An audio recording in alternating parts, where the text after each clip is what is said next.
تعلم على العلماء حتى تعرف الإسلام صحيحا. إن الحمد لله نحمده ونستعينه ونستغفره ونعوذ بالله من شرور أنفسنا ومن سيئات أعمالنا، من يهده الله فلا مضل له ومن يضلل فلا هادي له، وأشهد أن لا إله إلا الله وحده لا شريك له، وأشهد أن محمدا عبده ورسوله صلى الله عليه وعلى آله وأصحابه وسلم تسليما كثيرا. أما بعد، në gjithë lavdia i takon vetëm Allahut, ata e lavdrojmë dhe i shprehim lavdi, prej tij kërkojmë ndihmë dhe prej tij kërkojmë falje. Kërkojmë mbrojtje tek Allahu nga keqja e vetes sonë dhe nga të këqijat e veprave tona. Kë udhëzon Allahu s'ka kush e devijon dhe kë devijon Allahu s'ka kush e udhëzon. Dëshmoj se nuk ka të adhuruar të drejtë përveç Allahut një, i cili nuk ka ortak dhe nuk ka rival, dhe dëshmoj se Muhamedi është rob dhe i dërguar i tij.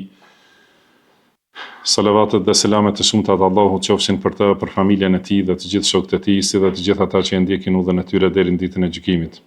Mëtej, o Zoti ynë, ti je i lartësuar dhe i pastër nga çdo emet, ne nuk dimë asgjë pas asaj që na ke mësuar ti. Në të vërtetë ti je gjithdituri, i urti. O Allah, na bëj të dobishme atë që na ke mësuar, na mëso atë që na bën dobi, na shto diturinë, na përmirëso gjendjen tonë tërësi dhe mos na lër të mbështetur në vetët tona asnjë çast. Mëtej vazhdojmë me mësimet e tefsirit nga kuptimet e librit të Allahut subhanahu wa ta'ala, dhe vazhdojmë do thot në surën At-Tahrim, që lexuam 5 ajetet e para, ku bëhet fjalë për qortimin që Allahu subhanahu wa ta'ala e ka zbritur në librin e tij për gratë e pejgamberit sallallahu alaihi wasallam, nënat e besimtarëve. Më thënë një edukim që e ka zbrit Allahu subhanahu wa ta'ala në librin e tij që lexohet deri në ditën e gjykimit. Dhe më njëherë pas këtyre ajeteve, në ajetin e 6 thot Allahu i lartësuar: Ja ayyuhalladhina amanu qu anfusakum wa ahlikum naran waquduha an-nasu wal hijara 'alayha malaikatun ghiladun shidadun la ya'suna Allaha ma amarahum wa yaf'aluna ma yu'marun. Që do më thonë, o ju që keni besuar, ruajeni veten dhe familjet tuaja nga zjarri lënë djegëse, të cilit janë njerëzit dhe gurët. Kujdestar të atij zjarri janë melaiket, që janë të vrazhd dhe të fuqishëm, të cilët nuk e kundërshtojnë asnjë urdhër të Allahut, por e veprojnë atë që urdhrohen. Ky ajet vjen më njëherë pas këtyre 5 ajeteve. Allahu subhanahu wa taala i drejtohet me këshilla dhe qortime grave të pejgamberit sallallahu alaihi wasallam. Edhe siç kemi thënë, librin e Allahut, edhe kur përmendet ndonjë grup, edhe kur bëhet fjalë për grupe të tjera, jo prej besimtarëve, mos flasim për ndonjë grup të besimtarëve ose prej më të mirëve të besimtarëve. Edhe kur flitet edhe për mosbesimtar, edhe kur flitet për munafikët dhe për ehlul kitab që janë të devijuar, pas tyre Allahu subhanahu wa taala jep këshilla të drejtë për drejta për besimtarët në përgjithësi. Domethënë, pra kjo është edukata e librit të Allahut subhanahu wa taala, që mos e lexojë njeriu librin e Allahut dhe të mendojë se vlen për dikant tjetër. Pra këtu i drejtohet nënave të besimtarëve, që janë gratë e pejgamberit sallallahu alaihi wasallam, gratë më të mira të këtij umeti, edhe ka mundësi besimtari ndoshta mund të habitet që i lexon ato dhe mendon se ajo është diçka që nuk e prek, domethënë atë njeri në asnjë mënyrë. Por realiteti është, domethënë, pasi i ka përmendur pejgamberi sallallahu alaihi wasallam, pasi i ka përmendur Allahu subhanahu wa taala, domethënë i ka përmendur gratë e pejgamberit sallallahu alaihi wasallam dhe i ka përmendur këshillat për to, menjëherë ka sjell këshilla të përgjithshme për besimtarët në përgjithësi. Domethënë që të jetë kjo vendi ose kjo renditja është e përshtatshme për të përfituar secili që i dëgjon këto ajete ose që i lexon. Gjithashtu kanë përmendur disa dietar se këtu është përmendur vlera e këtyre grave. Është treguar se këto janë gratë më të mira të këtij umeti, edhe këtë sqaruam në mësimin e kaluar në ajetet paraprake. Domethënë ato ajete janë argument se këto gratë pejgamberit sallallahu alaihi wasallam janë gratë më të vlefshme dhe më të mira prej të gjithë grave të besimtarëve. Dhe atëherë pasi është përmendur kjo, domethënë jepet shenjë se këto gra e kanë arritur këtë pozitë të lartë të mirësisë edhe të devotshmërisë për shkak të edukatës që u kanë dhënë familjarët e tyre. Domethënë bëhet fjalë për bijën e Ebu Bekrit radhiyallahu anhuma edhe për bijën e Omerit radhiyallahu anhuma. Të dyja, domethënë kanë qenë në këto familje të ngritura me edukat, edhe këto kuptohet se i kanë edukuar vajzat e tyre në mënyrën më të mirë. Prandaj këtu është përkujtimi për të gjithë besimtarët. Ruajeni veten dhe familjet tuaja prej zjarrit. Domethënë në këtë mënyrë, siç e ka edukuar Abu Bekri bijën e tij dhe Omeri bijën e tij radhiyallahu anhum ejma'in. Domethënë në këtë mënyrë edhe ju edukoni familjarët tuaj, duke filluar nga vetvetja. Pra, në këtë ajet, kjo është çka kanë përmendur dietarët në lidhje me lidhjen e këtij ajeti me ajetet paraprake. Në këtë ajet thot Allahu, ja eyyuhalladhina amanu, o ju që keni besuar. Edhe gjithmonë kur përmendet fillimi i ajetit me këtë thirrje, ja eyyuhalladhina amanu, o ju të cilët keni besuar, o ju të cilët keni iman. Duhet të dihet se ajo që përmendet pas kësaj, domethënë është prej veçorive të imanit. Duhet dihet se ky urdhër që vjen është pjesë e imanit dhe është prej degëve të imanit. Ka thonë, qu anfusakum wa ahlikum naran. Domethënë ruani veten dhe familjen tuaj, ruani nga zjarri. Si e ruan njeriu veten nga zjarri i xhehenemit? Domethënë kjo është ajo që është përsëritur shumë herë në definicionin e fjalës taqwa. Domethënë wiqaje, sepse fjala qu, domethënë vjen prej, do thotë është mënyra urdhërore prej foljes waqa. Edhe taqwa e ka rënjën te folja waqa, që domethënë të bësh mes teje dhe asaj që i friksohesh ose asaj që do të ikësh, domethënë të vendosësh mburoj dhe mbrojtje. Mes teje dhe zjarrit të xhehenemit, kesh mbrojtje. Kjo mbrojtje mes njeriut dhe zjarrit të xhehenemit është duke e mësuar rrugën e Allahut dhe duke punuar sipas saj. Domethënë ruajeni veten, kur thot ruajeni veten nga zjarri, domethënë mësojeni fen, mësoni udhëzimin këtë që ka zbritur Allahu dhe punoni sipas tij. Praktikojeni atë në jetën tuaj, që të jetë kjo mburoj mes jush dhe dënimit të Allahut subhanahu wa ta'ala.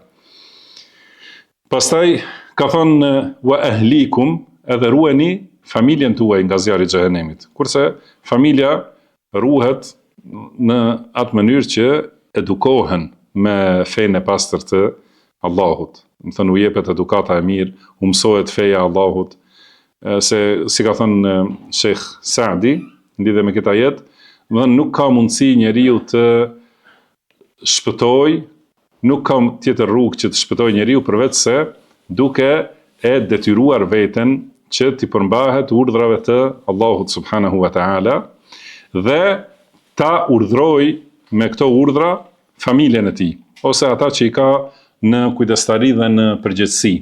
Do të thënë njeriu do të shpëtoj duke ecur sipas asaj që ka urdhëruar Allahu dhe duke i urdhëruar të tjerët që të ecin sipas asaj që ka urdhëruar Allahu subhanahu wa ta'ala. Edhe në radhë të parë, do të thënë këtë kujdes duhet ta ketë ndaj familjes së tij. Do të thënë qu anfusakum wa ahlikum. Do të thënë ruani vetët dhe familjet tuaja. Fjala ahl në gjuhën arabe do të thonë si kam dhënë definicion, pra ahl janë ata që me të cilët të bashkon një shtëpi dhe që janë të varur prej teje.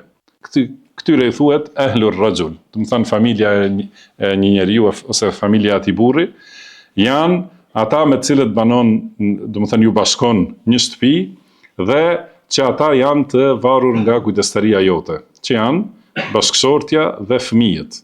Dhe këto janë e para që hyjnë, pastaj gjithashtu siç ka qenë në kohët e kaluara, edhe robrit dhe robreshat. Do të thënë bashkëshortja, fëmijët dhe robrit dhe robreshat, do të thënë një familje, të gjithë këta quhen familja e një njeriu, për cilët është përgjegjës njeriu. Pastaj kanë thënë se këtë urdhër, gjithashtu ose ky urdhër i përfshin edhe të tjerët që nuk janë në mënyrë të drejtë për drejtë familje.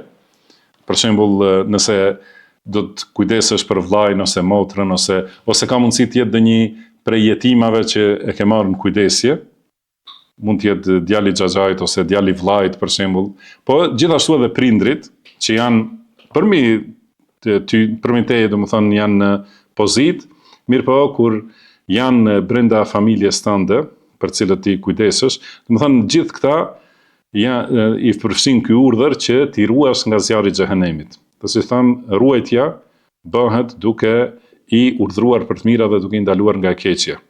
Edhe kjo, domethënë se njeriu duhet ta mësoj fenë e Allahut dhe ta praktikojë, si tham, dhe këtë që e mëson, gjithashtu t'ia mësoj familjes, domethënë dispozitat e shariatit, t'ia mësoj familjes besimin në Allahun, t'ia mësoj tauhidin, t'i urdhroj për tauhid, t'i ruaj prej shirkut, duke u mësuar shirkun dhe argumentet që e ndalojnë atë.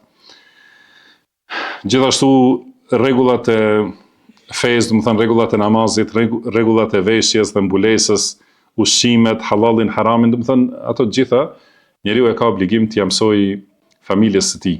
Ka thënë Allahu i lartësuar: "Wa'mur ahlaka bis-salati wastabir 'alayha." Domethënë urdhroje familjen tënde për namaz dhe bëhu i qëndrueshëm, durimtar dhe i vazhdueshëm në këtë urdhër të përhershëm. Domethënë vazhdimisht ta nxisësh familjen për faljen e namazit dhe për çështje tjera. Domethënë po ashtu ka thënë Allahu: "Wa anzir ashirataka al-aqrabin." Domethënë paralemroj familjarët e afërt ose rrethinën e afërt, familjen e ngushtë dhe familjen e gjerë për rreth që i ke.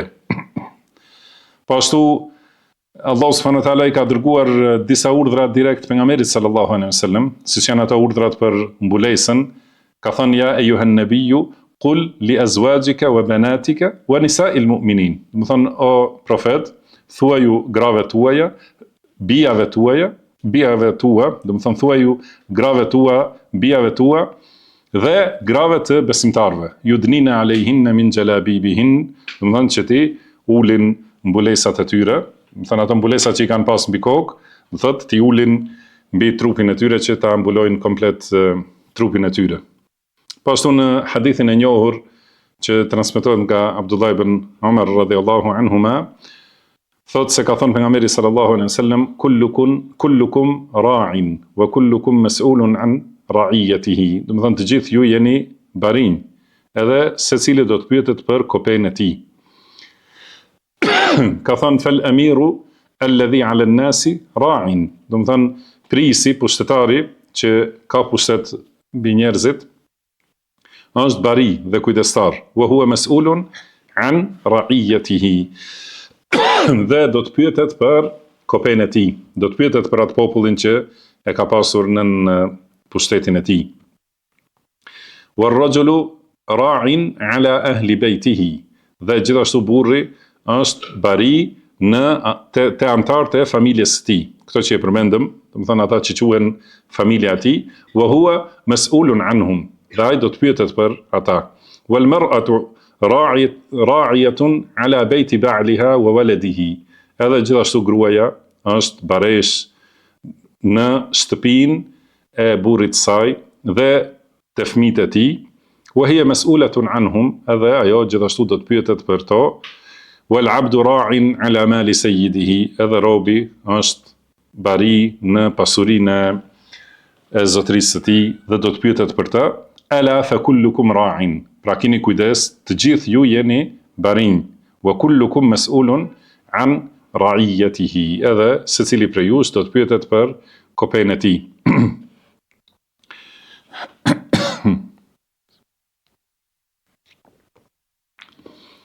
Transmetohet nga Aisha radhiyallahu anha se ka thënë kur pejgamberi sallallahu alaihi wasallam një herë ka hyrë në shtëpi dhe ka pa një perde në të cilën ka pas figura, domethënë të gjallësave.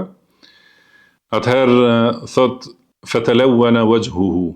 Edhe kur e pa, domethënë këtë që ka fotografi ose piktura, do thotë formave të gjallësave, i ndryshoi ngjyra e fytyrës së tij, pejgamberit sallallahu alaihi wasallam. Dhe atëherë e mori këtë perdën, e grisi, edhe tha, do të thonë, ka thonë pejgamberi sallallahu alaihi wasallam, inna min ashaddi an-nasi 'adhaban yawm al-qiyamah alladhina yusawwiruna hadhihi as-suwar. Ka thonë, njerëzit me dënimin më të rëndë në ditën e gjykimit janë ata që pikturojnë piktura të këtilla, ose që bëjnë, do të thonë, fotografi dhe figura të këtilla. Kjo tregon se si është kujdesur ai për shtëpinë e tij dhe për familjen e tij. Është kujdesur që t'i ruaj nga çdo gjë që shkakton zemrimin e Allahut subhanahu wa ta'ala. Pra Allahu thotë në këtë ajet, ruajini veten dhe familjen, naran waquduha an-nasu wal hijara. Do të thonë, ruajini nga zjarri, që lënë djegëse të këtij zjarri janë njerëzit dhe kurrët. Do të thonë, lënë djegëse të zjarrit. Pra ky zjarr ndizet me trupat e mosbesimtarëve, të cilët janë banorë të xhehenemit. Edhe gurët. Dhe këta gurë, ka disa komente të ndryshme, kanë thonë se gurët e xhehenemit janë gurë të barutit. Pasi baruti e bën zjarrin e atill, që është i fuqishëm, me nxehtësi shumë të lartë dhe tym të madh, kurse nuk ka dritë. Domethënë bën pak flak ky në dunja, kurse në ahiret Allah ja ka marrë krejtësisht dritën zjarrit të xhehenemit.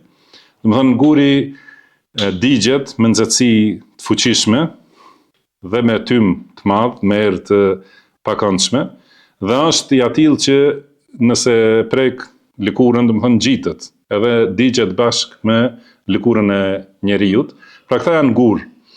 Por disa thonë gjithashtu se janë për qëllim idhujt, të cilët i kanë adhuruar mosbesimtarët, siç është në ajete të tjera. Pra Allahu ka thonë edhe në surën Baqara, thotë fattaqun nar allati waquduha an-nasu wal hijara u'iddat lil kafirin. Pra ruhuni prej zjarrit që lënë djegëse të tij janë njerëzit, prej mosbesimtarëve, do të thonë, janë njerëzit dhe gurët që është përgatitur për mosbesimtarët. Po ashtu ka thënë Allahu, innal ladhina kafaru lan tughniya anhum amwaluhum wala auladuhum min Allahi shay'a. Do të thonë ata që mohojnë mosbesimtarët, për ata nuk do të sjell dobi asgjë pasuria ose fëmijët e tyre, nuk do t'i ndihmojnë ata para Allahut subhanahu wa ta'ala me asgjë. Wa ulaika hum waqudun nar. Dhe ata janë lënda djegëse e xhehenemit. Po ashtu ka thënë Allahu, innakum wa ma ta'buduna min dunillahi hasabu jahannam. Do të thënë ju dhe ato që i adhuroni përveç Allahut jeni lëndë djegëse të xhehenemit. Antum laha waridun, do të thënë të gjithë do të hyni aty. Do thotë mushrikët, mosbesimtarët dhe të adhuruarit e tyre, që janë prej guri ose prej druri, por në këtë kontekst bëhet fjalë për gurët, do të thënë që do të digjen. Djegja e gurit kuptohet se është nxehtësi shumë herë më e lartë se çdo lëndë djegëse tjetër. Do të thënë gurët, të cilët i kanë adhuru mushrikët. Kanë thënë disa dietar, këtu mund të parashtrohet pyetja, pse të digjen këta gurë në xhehenem që nuk kanë pasur vetdije, do thotë edhe nuk kanë ndjenja, do të thënë edhe nuk kanë përgjegjësi pasi janë krijesat ngurta, nuk kanë vetdije dhe gjithashtu nuk kanë ndjenja që të dënohen në xhehenem. Atëherë pse e digjen këta? Kam thonë pasi kjo është, do të thënë, për tu treguar adhuruesve të tyre. Do të thënë këta që i kanë adhuru si zotra, do të thënë, i kanë adhuruar dhe kanë shpresu prej tyre ndërmjetësim ose direkt, do të thënë që t'u japin diçka, do t'i shohin duke u djegur bashkë me ta në xhehenem. Edhe kjo është gjithashtu për poshtrim më të madh dhe shtim të dënimit në aspektin e emocioneve.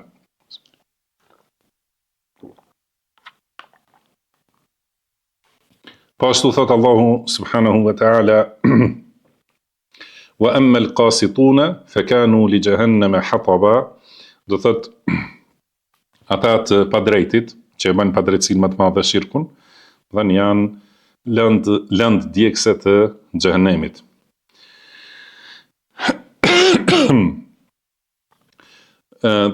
Për këtë zjarr që ka përshkruar Allahu subhanahu wa taala se lëndë djegëse të tij janë njerëzit dhe gurët, ka thonë se ka edhe roje ose mbikëqyrës dhe kujdestar për këtë zjarrin, dhe këta kujdestar janë melaike, alejha melaikatun ghiladhun shidad. Do më thënë, mbikëqyrës dhe kujdestar për këtë zjarr janë melaiket të ashpër, të vrazhd dhe të fuqishëm. Shidad, do më thënë që kanë fuqi të madhe.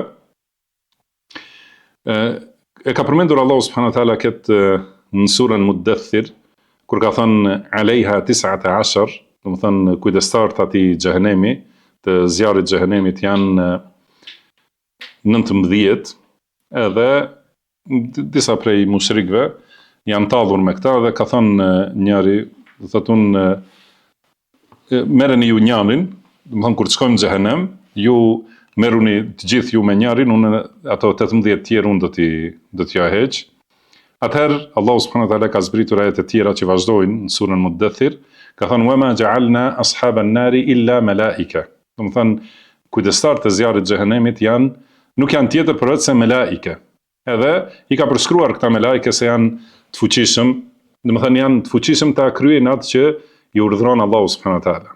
Nuk e kundërshtojnë Allahun, ka thënë pra në fund këtij ajetit la ya'sun Allaha ma amarahum. Nuk e kundërshtojnë asnjë urdhër të Allahut subhanahu wa taala. Edhe paraprakisht thot melaiketun ghiladh, do të thënë që janë të ashpër dhe të vrazhd. Nuk i kaplon keqardhja ose mëshira për banorët e xhehenemit, por dhe nuk e kundërshtojnë asnjë urdhër të Allahut subhanahu wa taala. Edhe siç është në ajet tjetër, thon banorët e xhehenemit, bërtasin i thon Malikut, që është kryesori i rojave të xhehenemit, li yaqdi alejna rabbuk. Thon, let na i përfundoj jetën, pra Zoti subhanahu wa taala. Ai thot innakum makithun, do të thënë ju do të mbeteni përgjithmonë. Pra nuk i ka plon këta melaike keqardhja, ose do të thënë kur e shohin gjendjen e rëndë të banorëve të xhehenemit, nuk janë të tillë që dobësohen, por ka thënë ghiladh, do të thënë janë të ashpër dhe të vrazhd. Dhe shidad, do të thënë që do të thënë janë të fuqishëm, edhe e kryen atë për cilën janë urdhruar me fuqi marramense. Do të thënë është fuqi që nuk krahasohet me krijesa të tjera. Për këtë shkak ata nuk kundërshtojnë asnjë urdhër të Allahut. As nuk kundërshtojnë se me thonë na vjen keq për ta. As nuk e kundërshtojnë se nuk kemi mundësi ta kryejmë, por janë të fuqishëm.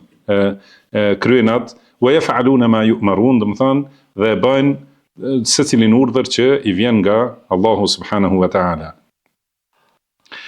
Pastaj në ajetin vijues thot Allahu i lartësuar ja ayyuhalladhina kafaru la ta'tadhiru al-yawm inma tujzauna ma kuntum ta'malun.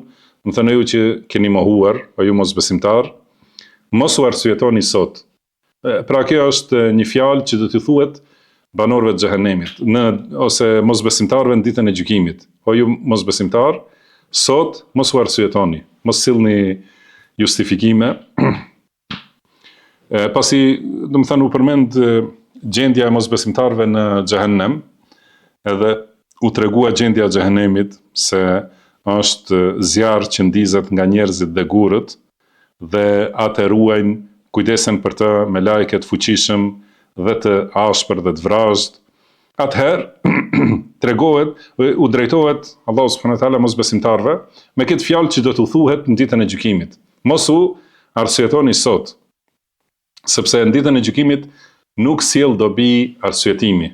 Nuk ka asnjë dobi, do të thënë është jeta e kësaj bote kur njeriu e ka shansin për të vepruar, për të arsyetuar, do të thënë të pendohet, të përmirësohet, edhe t'i bëj ato që ka urdhëruar Allahu, atëherë, do të thënë është i arsyetuar para Allahut ditën e gjykimit. Por nëse në dunja ka jetuar në kufër edhe ka vazhduar në shirk, nuk është largu nga mëkatet, atëherë në ditën e gjykimit nuk i bën dobi asnjë lloj i arsyetimit.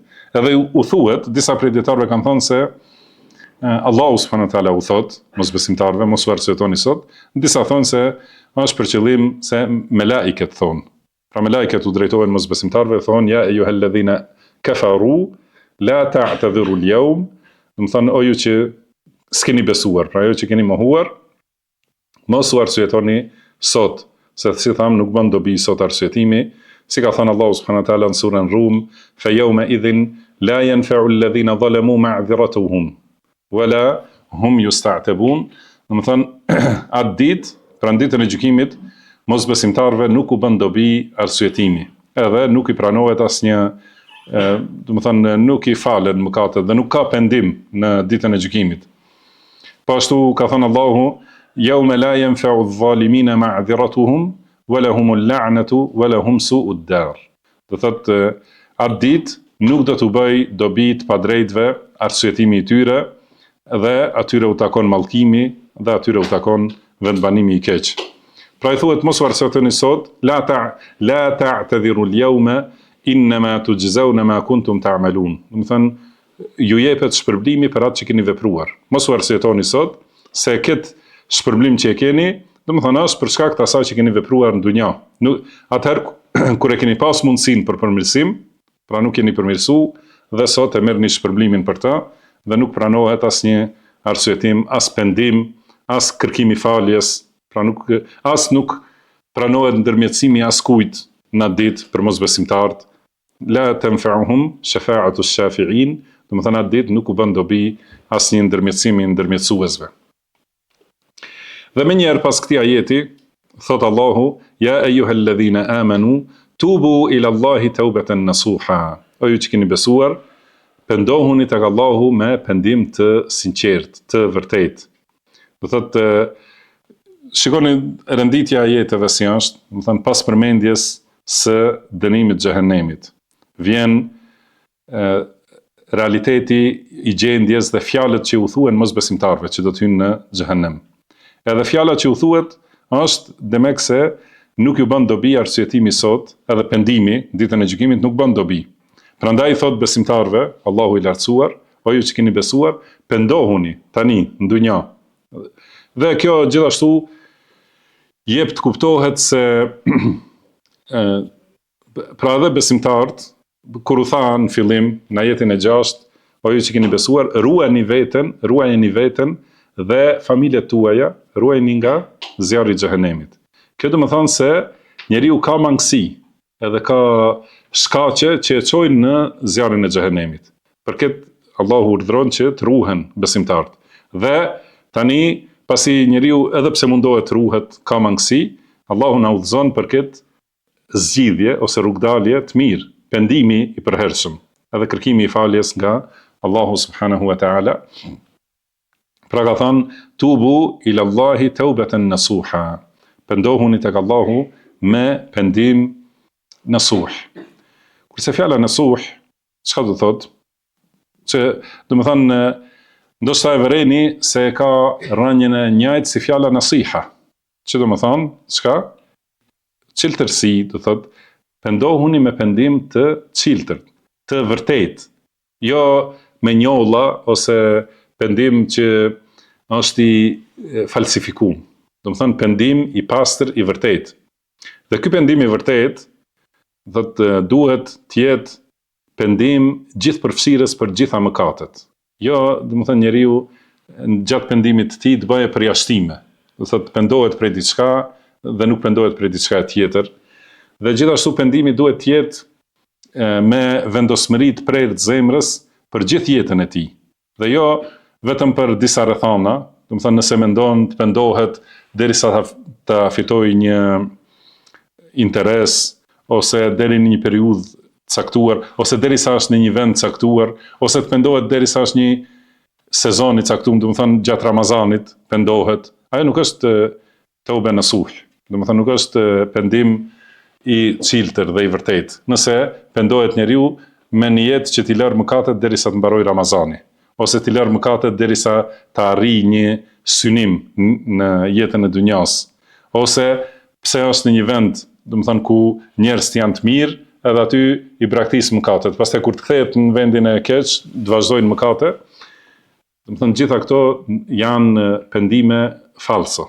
Nuk janë pendime të vërteta. Pendimi i vërtetë është që njeriu të vendosë një herë të jetë i vendosur që të largohet nga të gjitha llojet e mëkateve. Domethënë jo të pendohet pjesërisht, po të pendohet me pendim të kompletuar, edhe për përfshirjen e mëkateve dhe për përfshirjen e jetës së tij. Domethënë deri në fund të jetës të jetë i larguar prej mëkateve. Këto dy çështje i përmend Imam Ibn al-Qayyim rahimahullah. Gjithashtu pendimi i vërtetë është duhet të plotësoj këto 3 kushte që janë përmendur shumë dhe i dini, në momentin që në atë moment njeriu të largohet nga mëkati. Pjesë e pendimit është që menjëherë në atë moment të largohet nga mëkati. Dhe jo, të vazhdoj mëkatin edhe të thotë do të pendohem, por të largohet në atë moment plotësisht prej mëkatit. Pastaj të jetë i vendosur që mos i kthehet mëkatit asnjëherë, me vendim të prerë të zemrës, që mos e përsëris mëkatin, dhe gjithashtu do të ketë keqardhje për të kaluarën. Do të thënë kjo është e dyta. Pra të largohet në moment nga mëkati, të ketë keqardhje, pendim, do të thënë në zemër për të kaluarën pse e ka bërë atë mëkat ose pse e ka lënë mangët atë obligim, dhe të jetë i vendosur që mos e përsëris mëkatin asnjëherë në të ardhmen. Kjo është teube e plot ose pendim i plot dhe i çiltër, original, do të thënë jo i falsifikuar. Dhe ky pendim që përmendet në këtë ajet, tubu ila Allahi taubatan nasuha, do thotë pendohuni plotësisht me pendim të pastër, të vërtetë tek Allahu, është për qëllim pendim nga të gjitha mëkatet. Do të thënë pendim gjithëpërfshirës, jo vetëm për një çështje. Atëherë thot Allahu, asa rabbukum an yukaffira ankum sayyi'atikum. Atëherë padyshim se Zoti juaj do t'ju shlyej të këqijat që i keni bërë. Kjo fjala asa në gjuhën arabe, kur është në bisedë mes njerëzve, që është jashtë Kuranit, domethënë, ka për qëllim një, domethënë si shpresdhënie. Pra shpresojmë që do të ndodhe kështu në të ardhmen. Ose kur i jep disa fjalë dikujt që i fut shpresë në zemër se do ta ndihmosh, ose nuk është pra drejt për drejt premtimi prerë, por është shenjë për të mbajtur shpresë. Por kur kjo fjalë përdoret për Allahun subhanahu wa taala, atëherë kam thënë dietarët pa dyshim, domethënë kjo nënkupton obligim. Pra me që Allahu subhanahu wa taala t'jep shpresë, pendohu se t'jep shenjë se do të falen mëkatet nëse pendohesh, atëherë padyshim se kjo është këtë Allahu ja bën obligim vetvetes. Se Allahu nuk jep premtime ose nuk jep shenja për shpresë, edhe pastaj mos e plotësoj atë shpresë që e ka dhënë. Domethënë asa rabbukum, atëherë do ta përkthejmë në shqip, padyshim se nëse pendoheni, padyshim Zoti juaj do t'ju shlyej mëkatet edhe gabimet. Domethënë çdo të keqe që e keni bërë. Si ka thënë Allahu subhanahu wa taala, in tajtanibu kaba'ira ma tunhauna anhu. Domethënë shikoni pendimi, nëse njeriu pendohet, falet ai mëkat për cilin është penduar. Mirpo në këtë ajet thotë se do t'ia falë edhe të tjerat, ato gabimet e vogla, ose mëkatet e vogla, rrëshqitjet e vogla, ju a falë Allahu subhanahu wa taala, edhe pse njeriu nuk është i vetëdijshëm për to. Domethënë e di se ka bërë një mëkat ose disa mëkate, pendohet sinqerisht tek Allahu, atëherë i falen edhe mëkate tjera për cilat, domethënë janë prej mëkateve të vogla që secili patjetër bie në to. Si ka thonë pra në këtë ajet që e fillum, in tajtanibu kaba'ira ma tunhauna anhu, nukaffir ankum sayyi'atikum wa nudkhilkum mudkhalan karima. Domethënë, nëse largoheni prej atyre të mëdhave që ju ndalohen, pra prej ndalesave të mëdha, largoheni dhe ruheni, atëherë do t'ju shlyejmë gabimet e vogla që i bani, ose mëkatet e vogla, dhe do t'ju fusim në një vend të nderuar. Dhe në këtë ajet thot, ja ayyuhalladhina amanu tubu ila Allahi taubatan nasuha, asa rabbukum an yukaffira ankum sayyi'atikum wa yudkhilakum jannatin tajri min tahtiha al-anhar. Do të thonë, atëherë Allahu do t'ju ashlyej gabimet dhe gjunahet dhe do t'ju fus në xhennete poshtë të cilave rrjedhin lumenj. Do të thonë, keni vërejtur në librin e Allahut, do të thonë shumë herë kur përmendet xheneti, thuhet tajri, do të thonë rrjedh. Min tajri min tahtiha, do të thonë poshtë xhenetit. Edhe qëllimi me këtë se rrjedhin lumenjt nën xhenetin ose poshtë xhenetit është për qëllim poshtë pallateve të xhenetit dhe atyre pemëve të mëdha, do të thonë pemë që mbulojnë gjithë xhenetin, që njerëzit nuk shohin la yaruna fiha shamsan wala zamharira. Do të thonë nuk shohin diell, as nuk shohin ngrica në xhenet, do të thonë janë në hije të përhershme, se ka thënë Allahu dhilluha ukuluha daimun wa dhilluha. Do të thonë ushqimet e xhenetit janë të përhershme dhe hijet e tij. Do thotë xheneti është mbuluar me kurorat e pemëve dhe ka pallate të mëdha, pallate që janë të ndërtuara një tull prej ari, një tull prej argjendi, dhe poshtë këtyre rrjedhin lumenj që shtojnë bukurinë dhe kënaqësinë, edhe lumenj prej ujit të pastër që nuk trubullohet, lumenj prej verës që nuk e deh njeriu dhe nuk i shkakton dhimbje të kokës, lumenj prej mjaltit të kulluar, edhe lumenj prej qumshtit që nuk ndryshon asnjëherë, nuk i ndryshon shija dhe nuk prishet asnjëherë. Pra do t'ju fuse në xhenete poshtë të cilave rrjedhin lumenj, dhe pastaj vazhdon yawma la yukhzillahu an-nabiyya walladhina amanu ma'ahu. Do të thonë atë ditë kur Allahu nuk do ta poshtroj ose nuk do ta dëshproj profetin sallallahu alaihi wasallam dhe besimtarët që kanë besuar me të, ose ata që kanë besuar bashkë me ta. Pra kjo, mirë, ka një sqarim gjuhësor, nuk është patjetër të zgjerohemi në të. Do thotë në këtë ditë, ditën e gjykimit, Allahu nuk e dëshpron pejgamberin sallallahu alaihi wasallam. Do thotë nuk e bën, pra ja plotson gjitha ato që ja ka premtuar. Edhe gjithashtu nuk i dëshpron besimtarët, pasi u jep shpërblimin dhe i shpëton prej zjarrit të xhehenemit. Dhe ky dëshprimi është dënimi. Kjo do të thonë se pejgamberi sallallahu alaihi wasallam nuk do të dënohet dhe besimtarët nuk do të dënohen, që e kanë ndjekur udhën e pejgamberit sallallahu alaihi wasallam. Dëshprimi është, si ka thënë Allahu, se thonë besimtarët, Rabbena innaka man tudkhilin nara faqad akhzayta. O Zoti ynë, secilin që e fut ti në xhehenem, do të thonë e ke dëshpruar. Wa ma lidh-dhalimina min ansar, edhe të padrejtët nuk kanë asnjë ndihmës. Rabbena innana sami'na munadiyan yunadi lil-imani an aminu bi rabbikum fa amanna.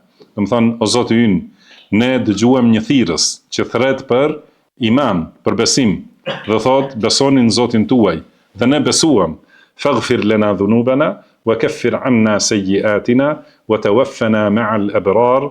Prandaj, na i fal mëkatet, na i shlyej gjunahet dhe gabimet e vogla, dhe na bashko, do të thonë, pas vdekjes son me bamirësit, Rabbana wa atina ma wa'adtana ala rusulik. Do të thonë, o Zoti ynë, na jep atë që na ke premtuar përmes pejgamberëve tuaj. Wala tukhzina yawm al-qiyamah. Edhe mos na dëshpro, mos na nënçmo pranë ditën e gjykimit, innaka la tukhlifu al-mi'ad, sepse ti nuk e kundërshton asnjëherë premtimin e dhënë. Pra ky është premtimi i Allahut subhanahu wa taala se nuk do ta nënçmoj, nuk do ta poshtroj dhe nuk do ta dëshproj pejgamberin sallallahu alaihi wasallam dhe ata që kanë besuar me pejgamberin sallallahu alaihi wasallam. Si ka thënë gjithashtu Ibrahimi alayhi salatu wasalam, Allahu i tregon fjalët e tij se ka thënë wala tukhzini yawma yub'athun. Do të thonë mos më dëshpro ose mos më nënçmo në ditën kur do të ringjallemi të gjithë. Dhe në këtë ajet kam thënë dietarët se padyshim në fillim hyjnë sahabët e pejgamberit sallallahu alaihi wasallam. Do të thotë ata të cilët kanë besuar bashkë me ta, ata që kanë qenë bashkë me pejgamberin sallallahu alaihi wasallam dhe i kanë besuar atij, e kanë përkrahur, padyshim se hyjnë, mirë po gjithashtu hyjnë secili që e ndjek udhën e pejgamberit sallallahu alaihi wasallam deri në fund të këtij umeti. Do të thënë ata që kanë besuar me pejgamberin sallallahu alaihi wasallam, padyshim se në radhë të parë janë sahabët, edhe gjithashtu është që ka besuar bashkë me pejgamberin sallallahu alaihi wasallam secili deri në ditën e gjykimit. Dhe ka thënë Allahu, pra nuk i nënçmon ose nuk i dëshpëron ata, dhe thotë nuruhum yas'a baina aydihim wa bi aymanihim. Atëherë drita e tyre ec bashkë me ata përpara dhe nga ana e djathtë e tyre. Do thotë atë ditë kur Allahu subhanahu wa taala i shpërndan dritat e besimtarët dhe kjo dritë i shoqëron ose i udhëheq, ju ec përpara edhe nga ana e djathtë dhe e gjen rrugën e xhenetit. Dhe qëllimi i këtij ajeti, kanë thënë dietarët se është padyshim, domethënë është për në urën e Siratit. Atëherë, pasi kjo urë është, si ka thënë pejgamberi sallallahu alaihi wasallam, më e hollë se qimja, edhe më e mprehtë se shpata, dhe është e rrëshqitshme dhe e luhatshme, nuk është stabile. Dhe është e errët, ka errësirë të madhe, dhe atë e kalojnë besimtarët me dritë nga Allahu subhanahu wa taala. Do të thënë siç kanë ecur në dunja me këtë dritë, me dritën e udhëzimit në dunja, pashtu aty u vjen drita nga Allahu i lartësuar dhe i udhëheq. Edhe për besimtarët, do të thënë bëhet ura e lehtë dhe dikush e kalon me shpejtësinë e rufes, dikush do të thënë me shpejtësi të lloj-llojshme. Atëherë u jepen drita të gjithë atyre që kanë thënë se janë musliman. Mirë po pasi t'u jepen, munafikëve u fiken këto drita. Edhe atëherë, do të thënë mbeten në errësirë edhe më të madhe. Pra pasi ju e dini edhe në realitetin e dunjas, do të thënë kur është njeriu në errësirë, ka vështirësi. Mirë po nëse vjen drita në një moment, edhe pastaj pas atij momenti fiket, atëherë errësira bëhet edhe më e madhe. Dhe për këtë shkak thonë besimtar, thotë në vazhdim, yaquluna rabbana atmim lana nurana, thonë o Zoti ynë na e plotëso dritën. Do të thënë na shto edhe më shumë. Kur e shohin se drita e munafikëve fiket, atëherë luten besimtarët që të shtohet edhe më shumë dhe të jetë dritë e plotë, mos jetë pastaj me mangësi.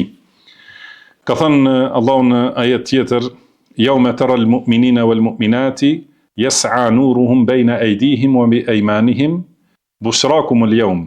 Do të thënë atë ditë do t'i shohësh besimtarët dhe besimtarët si drita u hec atyre përpara dhe në të djathtën e tyre. Bushrakum al-yawm, do të thënë përgëzime për ju sot, jannatun tajri min tahtiha al-anharu khalidina fiha, do të thënë jeni të përgëzuar me xhenete, nëpër të cilat poshtë të cilave rrjedhin lumenj, ku do të jeni përgjithmonë. Dhalika huwa al-fawzu al-azim. Do të thënë kjo është fitoria dhe suksesi madhështor. Pastaj thot, pra kjo dritë që u jepet besimtarëve i shoqëron besimtarët deri në xhenet. Kurse munafikëve u fiket. Pastaj prandaj në vazhdim thot Allahu, yawma yaqulu al-munafiquna wal-munafiqatu lil-ladhina amanu nzuruna naqtabis min nurikum. Atëherë atë ditë munafikët dhe munafiket u thonë besimtarëve, na pritni ne që të përfitojmë prej dritës suaj. Më thënë ata, njësoj siç është në dunja, pasi u ka ardhur drita, edhe e kanë kuptuar udhëzimin, janë largu prej tij. Më thënë e kanë fik dritën, e njëjta është në ditën e gjykimit, dhe siç janë masku dhe janë mbrojtur pas besimtarëve në dunja, kërkojnë në ahiret, i thonë undhuruna, do të thënë na pritni që të shkojmë bashk, siç kemi qenë si pretendojnë ata, në dunja bashk. Atëherë i thuhet, pra u thonë besimtarëve na pritni që edhe ne të fitojmë prej dritës suaj, qila irji'u wara'akum faltamisu nura, u thuhet atyre ktheuni mbrapa, edhe kërkoni dritë mbrapa, edhe atëherë në këtë kthim e gjejnë dënimin e xhehenemit. Kurse besimtarët pasi e marrin këtë dritë edhe shohin këtë realitet, pra thonë yaqulun rabbana atmim lana nurana waghfir lana innaka ala kulli shay'in qadir. Do të thonë Zoti ynë na e plotëso dritën, pra na shto edhe më shumë që të jetë dritë e plotë, e pandërprerë dhe na i fal gjunahet. Vazhdimisht, do të thonë, pra besimtarët vazhdojnë të thonë na i fal gjunahet, do të thonë na i shlyej krejtësisht, mos ketë asnjë gjurmë prej mëkateve. Innaka ala kulli shay'in qadir, do të thonë ti je i gjithfuqishëm për çdo gjë. Do të thonë ti e ke fuqinë e plot edhe të absolute, të pakufishme për secilën çështje. Edhe është interesant se këtë e thonë besimtarët, pra e përmend Allahu subhanahu wa taala pas kërkimit të faljes. Waghfir lana innaka ala kulli shay'in qadir. Do të thonë na i fal gjunahet, do të thonë na shlyej mëkatet, na fshi gjurmët e gjunaheve, se ti je i gjithfuqishëm për çdo gjë. Kjo është cilësia e Allahut, do të thënë ala kulli shay'in qadir, që Allahu është i fuqishëm për çdo gjë. Kjo është që është vërtetuar në librin e Allahut dhe në fjalët e pejgamberit sallallahu alaihi wasallam, në dua, në dhikre. Mirë, ka disa njerëz prej pasuesve të bidatit që mundohen të shprehen më mirë se në librin e Allahut dhe sunetin e pejgamberit sallallahu alaihi wasallam. Edhe kur flasin për Allahun thonë ala ma yasha'u qadir. Do të thënë Allahu është i fuqishëm për atë që do ta bëj. Edhe kanë përmendur këtë dietar, sigur Sheikh Muhammad ibn Salih al-Uthaymin, se nuk është shprehje e saktë. Pra thonë Allahu për atë që do është i fuqishëm. Dhe kjo nuk është e saktë, sepse Allahu është i fuqishëm për atë që do ta bëj edhe për atë që nuk do ta bëj. Do të thënë Allahu është i gjithfuqishëm për çdo gjë, por e bën atë që do ai me urtësinë dhe diturinë e tij. Nuk do të thënë se për ato që nuk i bën, nuk është i fuqishëm. Pra është i fuqishëm për çdo gjë. Pastaj në ajetin vijues thot Allahu i lartësuar ya ayyuhan nabiyyu jahidil kuffara wal munafiqina waghlub alayhim wa ma'wahum jahannam wa bi'sal masir. Do të thënë profet, luftoi mosbesimtarët dhe munafikët dhe tregohu i ashpër ndaj tyre. Vendi i tyre është xhehenemi dhe ai është përfundimi më i keq. Pra këtu pasi u përmendën gjendjet e mosbesimtarëve dhe munafikëve, edhe gjendja e besimtarëve në ahiret, dhe pasi u përmend këshilla dhe butësia e pejgamberit sallallahu alaihi wasallam edhe në ajetet paraprake në lidhje me gratë e tij, edhe këshilla dhe butësia e pejgamberit sallallahu alaihi wasallam në lidhje me besimtarët në përgjithësi. Pra këtu përmendet urdhër, i vjen urdhër nga Allahu subhanahu wa taala që të jetë i vendosur dhe i ashpër ndaj mosbesimtarëve dhe munafikëve. Ka ardhur urdhri për luftë, pra jahid, bën xihad kundër mosbesimtarëve dhe munafikëve. Waghlub alejhim, edhe tregohu i ashpër ndaj tyre. Çka do thotë kjo? Lufta kundër mosbesimtarëve është e qartë, mirë po kundër munafikëve, si është xihadi kundër munafikëve? Kur dihet që pejgamberi sallallahu alaihi wasallam nuk ka lënë asnjë urdhër të Allahut në Kur'an pa e zbatu. Patjetër, do të thonë, siç ka thënë Aisha radhiyallahu anha, ka qenë morali i tij ka qenë Kur'ani. Çdo gjë që është në librin e Allahut ka qenë në veprat e pejgamberit sallallahu alaihi wasallam. Edhe kemi thënë edhe në fjalët e tij, në disa shprehje, edhe në lutje, kanë thënë sahabët jetë awwalul Kur'an. Do të thonë e ka zbatu atë që është në Kur'an. Do të thonë siç janë fjalët në ajet, siç janë urdhrat ose fjalët për ahiretin, do të thonë të njëjtën mënyrë i ka përdorur fjalët pejgamberit sallallahu alaihi wasallam edhe në lutje. Dhe kjo duhet dihet. Kurse në aspektin, do të thonë këtu e shohim urdhrin për xihad kundër mosbesimtarëve dhe munafikëve. Por nuk dihet në jetën e pejgamberit sallallahu alaihi wasallam që ka luftuar kundër munafikëve me shpatë. Do thotë nuk ka bërë xihad kundër munafikëve. Edhe përkundrazi kur kanë thënë sahabët, pse nuk i vrasim këta, do të thonë që dihet se janë dyftyrse, ka thënë që mos thonë njerëzit se Muhamedi i vret shokët e vet. Atëherë, a e ka zbatu pejgamberi sallallahu alaihi wasallam këtë ajet? Padyshim se e ka zbatuar, edhe atëherë e kuptojmë se xhihadi është për qëllim, domethënë lufta me sqarim, edhe ndaj mosbesimtarëve. Pra ndaj mosbesimtarëve ka luftave me shpatë, edhe ajo është në ajetet të tjera.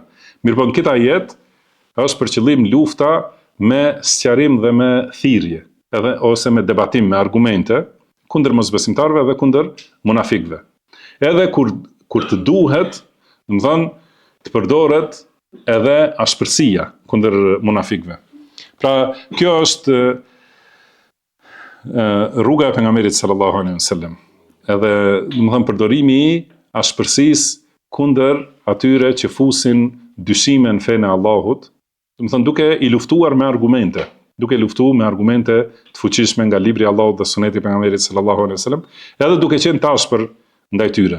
Edhe ata që janë munafik, kurse nifakun, kjo që përmendet këtu, hipokrizia, është diçka që nuk e di askush përveç Allahut subhanahu wa taala.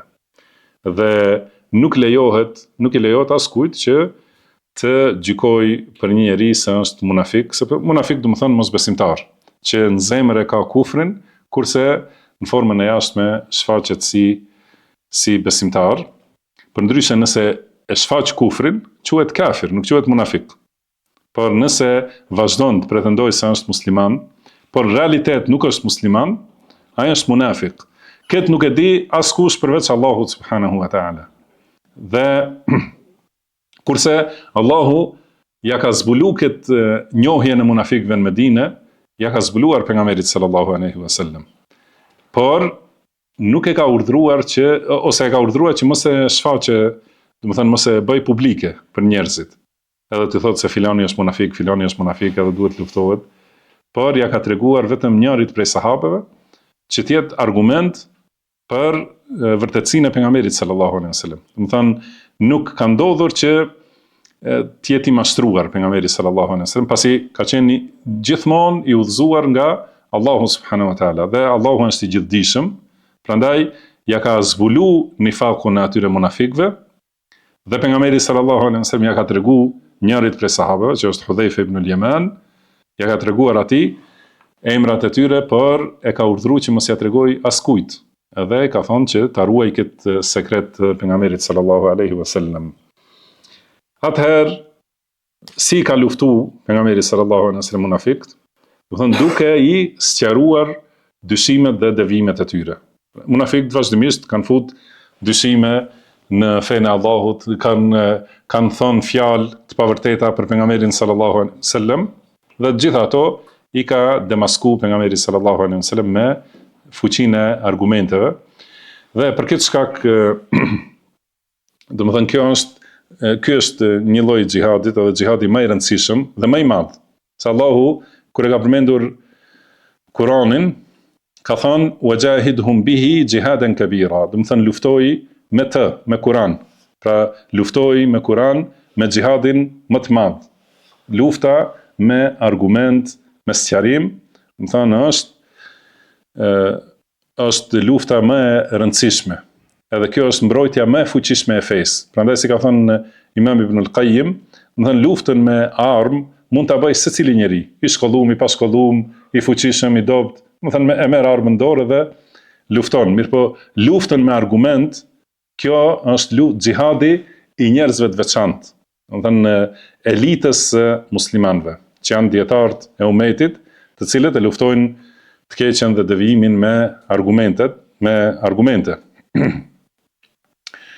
Dhe prandaj ky ajet është refuzim edhe kundër njerëzve të bidatit dhe të devijuarve, të cilët e keqpërdorin emrin e xhihadit, dhe është refuzim kundër tyre, dhe është refuzim kundër armiqve të islamit ose islamofobëve që mendojnë, domethënë, të dobësojnë muslimanët, se ne vazhdimisht do t'i luftojmë secilin që e kundërshton islamin, do t'i luftojmë me këtë luftë madhështore, që është lufta e argumentit, dhe me ashpërsi dhe me vendosmëri, jo me dobësi dhe dorëzim. Domethënë jo si disa të tjerë prej njerëzve të bidatit që e mohojnë xihadin, domethënë e mohojnë luftën, e mohojnë ballafaqimin me mosbesimtarët edhe pretendojnë rrenshëm për vllaznillëk edhe tolerancë dhe afërsi. Kjo nuk është e vërtetë, nuk ekziston në librin e Allahut dhe sunetin e pejgamberit sallallahu alaihi wasallam. Domethënë Allahu na ka urdhëruar që të jemi të vendosur dhe të ashpër, pa luhatje dhe pa dyshim, domethënë ta tregojmë të vërtetën dhe ta luftojmë të pavërtetën me fuqinë e argumentit çdo herë, pa u dobësuar dhe domethënë pa u luhatur në këtë rrugë. Pra si thamë në ajetin e surës Furqan, fala tuti'il kafirina wajahidhum bihi, domethënë mos ju nënshtro mosbesimtarëve, por luftoj me të, me Kur'anin, që është përmendur, domethënë paraprakisht, wajahidhum bihi jihadan kabira, domethënë luftoj me xihadin e madh. Pra xihadi i sqarimit të argumenteve është xihadi më i rëndësishëm. Pastaj thot, gjithashtu ka thënë pejgamberi sallallahu alaihi wasallam, që ta kuptojmë këtë luftë, çka do thot, me argumentet e librit të Allahut dhe sunetit pejgamberit sallallahu alaihi wasallam. Thot në hadith që është i transmetuar në Sahihun e Muslimit nga Abdullah ibn Mas'ud radhiyallahu anhu, ka thënë pejgamberi sallallahu alaihi wasallam, ma min nabiyyin ba'athahu Allahu fi ummatin qabli illa kana min ummatihi hawariyuna wa ashab.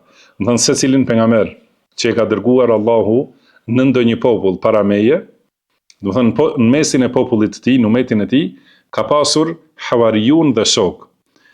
Ashab, do të thënë shok shoqërues, dhe hawariyun që janë më të veçantit prej shoqëruesve, më të veçantit e besimtarëve, siç kanë qenë, do të thënë Abu Bekri, Omeri, Uthmani, Aliu dhe të tjerë të përgëzuar me xhenet, sahabët më të afërt, më të veçantë të pejgamberit sallallahu alaihi wasallam. Pra ata kanë qenë hawariyun të tij. Këta ka thënë pra secili pejgamber ka pasur shok edhe të veçantë prej shokëve të tij, të cilët ya'khudhuna bi sunnatihi wa yaqtaduna bi amrihi, që e kanë ndjekur sunetin e atij pejgamberi, secili pejgamber ka pasur, që kanë ndjekur sunetin e tij dhe kanë ecur sipas urdhrave të tij. Thumma innaha takhlufu min ba'dihi khuluf. Mirë po pas tyre vijnë gjenerata të tjera, jo të mira. Fjala khuluf është shumës i fjalës khalaf. Do thot khalaf është kuptimi kundërt të fjalës selef. Selef do të thonë paraardhës, kurse khalaf pasardhës.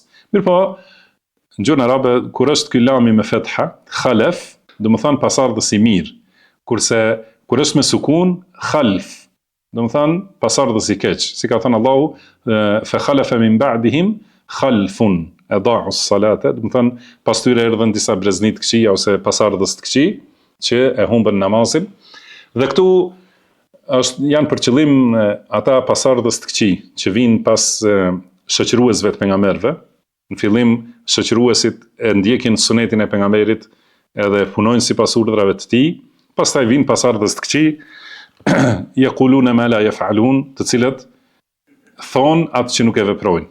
Do të thënë fjalë duken, mashallah, do thotë se flasin fjalë të mira dhe flasin për fenë e Allahut, mirë po nuk veprojnë sipas saj. Wa yaf'aluna ma la yu'marun, edhe e bëjnë atë që nuk urdhrohen. Do të thënë shpikin bidate në fenë e pejgamberëve, bëjnë vepra që nuk janë të urdhëruar t'i bëjnë. Për këta thotë, do të thënë tani për këta që i përshkruen atij pejgamberi. Edhe tani flasim ne për umetin pas Muhamedit sallallahu alaihi wasallam, padyshim se pas sahabeve, pas disa gjeneratave kanë ardhur pasardhës të këqij, të cilët nuk i kanë fjalë në përputhje me veprat, dhe nuk i kanë veprat në përputhje me urdhrat e Allahut dhe pejgamberit sallallahu alaihi wasallam. Thot faman jahadahum bi yadihi fa huwa mu'min. Kush i lufton ata me dorë, ai është besimtar. Edhe për këtë kanë shpjeguar dietar pa kundërshtim se ai që i lufton me dorë njerëz të bidatit është pushtetari që i ndalon ose i burgos ose i disiplinon, do të thonë siç ka vepruar Omeri radhiyallahu anhu, kurse pastaj do të thonë ai nëse i ndalon me dorë, ai që e ka pushtetin është besimtar. Wa man jahadahum bi lisanihi fa huwa mu'min. Nëse dhe ai që i lufton me gojë, do të thonë i bën xhihad me gojë, pra me sqarim dhe me refuzim kundër bidatxive, bën xhihad, ai njeriu është besimtar. Wa man jahadahum biqalbihi fa huwa mu'min. Edhe ai që i lufton me zemër, bën xhihad me zemër, domethënë ka urrëtie për devijimin, edhe nuk pajtohet me njerëz të devijimit, edhe ai është besimtar. Wa laysa wara'a dhalika min al-imani habatu khardal. Kurse pas kësaj nuk ka asnjë grimc iman. Domethënë as nuk i lufton me dorë, dhe kjo është e veçantë për autoritetet dhe pushtetarët, as nuk i lufton me gojë, nuk i sqaron devijimet e tyre, as nuk e urren devijimin, po pajtohesh dhe e ndjek, atëherë nuk ka mbetur iman. Domethënë kur njeriu e di se filani thret në devijim, edhe as nuk e urren me zemër, atëherë domethënë nuk ka asnjë grimc imani pas kësaj. Pra ka thënë këtu Allahu në këtë ajet, ja ayuhan nabiyyu jahidil kuffara wal munafiqina waghluz alayhim wa ma'wahum jahannam wa bi'sal masir. Domethënë luftoi mosbesimtarët dhe munafiqët edhe bëhu i ashpër. Pra shikoni i dërgumi Allahut sallallahu alaihi wasallam, për cilin Allahu ka thënë fa bima rahmatin min Allahi linta lahum. Domethënë për shkak të mëshirës së Allahut ti ishe i butë me ta. Walau kunta faddan ghalidha alqalbi lanfaddu min hawlik. Domethënë po sigurt kishe qenë i vrazhët në fjalë dhe me zemër të ashpër, do të ishin larguar prej teje. Këtij pejgamberi sallallahu alaihi wasallam, domethënë në këtë mënyrë që e lëvdon Allahu, i thot kundër munafikëve të jetë i ashpër në sqarim. Pra natyra e pejgamberit sallallahu alaihi wasallam, që është nga mëshira e Allahut, domethënë ja ka dhënë Allahu këtë natyrë që të jetë i butë me njerëzit, edhe t'i thrasë në mënyrën e butë. Mirë po nëse ka njerëz që nuk e pranojnë sqarimin pasi të vi sqarimi dhe luftojnë të vërtetën, atëherë duhet patjetër ata të luftojnë me ashpërsi. Ky është menhexhi i saktë i pejgamberit sallallahu alaihi wasallam. Përdorimi vetëm i kësaj ose i kësaj, domethënë është largim nga menhexhi i pejgamberit sallallahu alaihi wasallam. Domethënë përdoret butësia, sqarimi me të mirë, me fjalë të buta, me thirrje të këndshme, përdoret, kjo është esenca. Por nëse njeriu këmbgul edhe bëhet armik i të vërtetës, edhe pse e njeh, e sheh të vërtetën, atëherë duhet patjetër të përdoret ashpërsia për paralajmërim, edhe për t'i larguar njerëzit prej tij. Gjithashtu është rruga e pejgamberit sallallahu alaihi wasallam. Pra në fund të ajetit ka thonë wa hum jahannam, do të thënë vendi i tyre i mosbesimtarëve dhe munafikëve është xhehenemi, wa bi'sal masir, do të thënë edhe ajo është përfundimi më i keq. Do thotë gjithë jetën punojnë, luftojnë, pretendojnë, edhe përfundimi i tyre është në xhehenem. Ky është përfundimi shumë i keq. Si ka thënë Allahu subhanahu wa ta'ala, inna Allaha jami'ul munafiqina wal kafirina fi jahannama jami'a. Do të thënë Allahu do t'i tubojë munafiqët dhe mosbesimtarët të gjithë bashkë në xhehenem. Dhe ka thënë wa'ada Allahu al munafiqina wal munafiqati wal kuffara nar jahannama khalidina fiha. Do të thënë Allahu i ka premtuar, do të thënë është kërcënim nga Allahu për munafiqët dhe munafiket dhe mosbesimtarët, se do të jenë në zjarrin e xhehenemit, ku do të jenë përgjithmonë. Hiya hasbuhum, do të thënë kjo është ajo që i mjafton atyre. Wa la'anahumullahu wa lahum 'adhabun muqim. Do të thënë ata Allahu i ka mallkuar, i ka larguar nga mëshira e tij dhe aty do të kenë dënim të përhershëm. Pra këto janë disa përfitime dhe mësime nga këto ajete. Dhe në vazhdim, Allahu subhanahu wa taala jep shembuj për besimtarët dhe mosbesimtarët. Për ato do të flasim në më shumë detaje inshallah në takimet e radhës. Wallahu a'lam wa sallallahu wa sallama ala abdihi wa rasulihi nabiyina Muhammad. Subhanaka Allahumma wa bihamdika ashhadu an la ilaha illa anta astaghfiruka wa atubu ilaik. Wa akhiru da'wana anil hamdulillahi rabbil alamin. Amin.